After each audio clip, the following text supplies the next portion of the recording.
Good morning. It's Tuesday of Holy Week, and Beamer's going to help me a little bit this morning, talk to you a little bit about Matthew chapter 21. If you checked out your reading guide, by the way, thank you for everybody who checked it out yesterday and looked at the video. But hopefully you're keeping up with the reading guide. And if you saw that, you were supposed to have read Matthew chapter 21, verses 23, all the way through chapter 23, verse 39. And so if you haven't done that, go ahead and pause the video, go ahead and read that. Because I want to actually focus on Matthew chapter 22, verses 23 through 33. Have you ever been to a sporting event, watched a sporting event, or heard this phrase before? He has ice in his veins. Whether it be a pitcher who has to get that final strike, or a kicker who has an opportunity to make a game-winning kick. And let's say they make that pitch or they make that kick, you might hear somebody say they've got ice in their veins.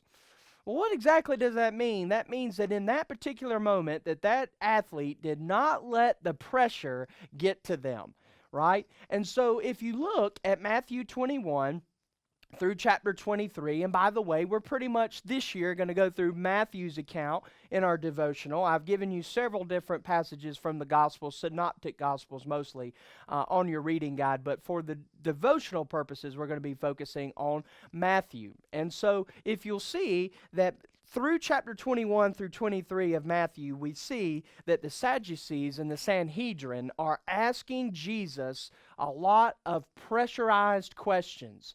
And so this is Tuesday of Holy Week. We know that Jesus was in the temple.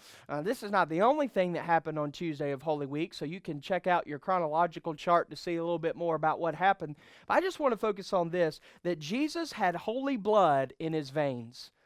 And that's an interesting phrase, is it not? But what I want you to see is that the Pharisees could not pressurize Jesus. If you see, they start asking him those questions in verse 23. They ask him this in verse 24. They say, "Teacher, Moses said, if a man dies having no children, his brother must marry the widow and raise up offspring for his brother. Now there were 7 brothers among us. The first married and died, and having no offspring, left his wife to his brother. So too the second and third down to the 7th. After them all, the woman died. In the resurrection, therefore, the 7, whose wife will she be?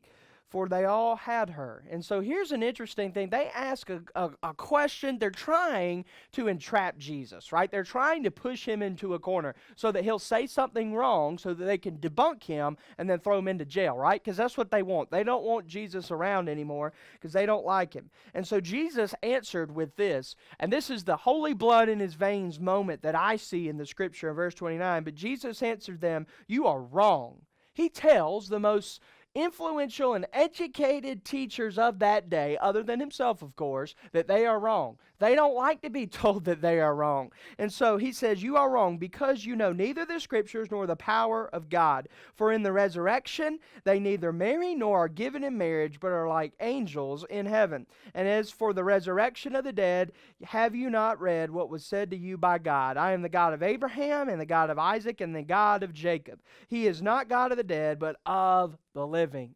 And so this is a messianic statement that Jesus makes. And he's also saying that you guys are wrapping your mind around something that you really shouldn't be concerned about. You should be concerned with who I am. I'm the Christ. I'm the God of Abraham, Isaac, and Jacob. That's who you should be concerned with. But they're concerned about these minute details that aren't going to matter in heaven, because in heaven there are no marriages. Now, you'll notice that phrase, he says, "but are like angels in heaven." What that is simply saying, Jesus is trying to convey there that angels do not marry one another. There is no marriage in heaven other than we as the bride of Christ are married to Christ. And so it doesn't mean that when we die we become angels. Don't misconstrue that. That's not true at all. Hebrews chapter 1 actually debunks that. And so it's important to see here that he's saying you'll be like angels in the sense that you will not be married because angels do not marry.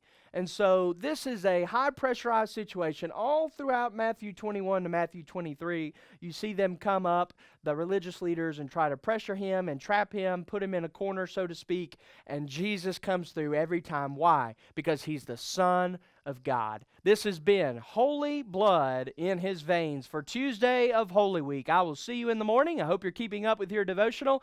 I'll see you tomorrow morning as we continue our Holy Week devotional video series. See you tomorrow.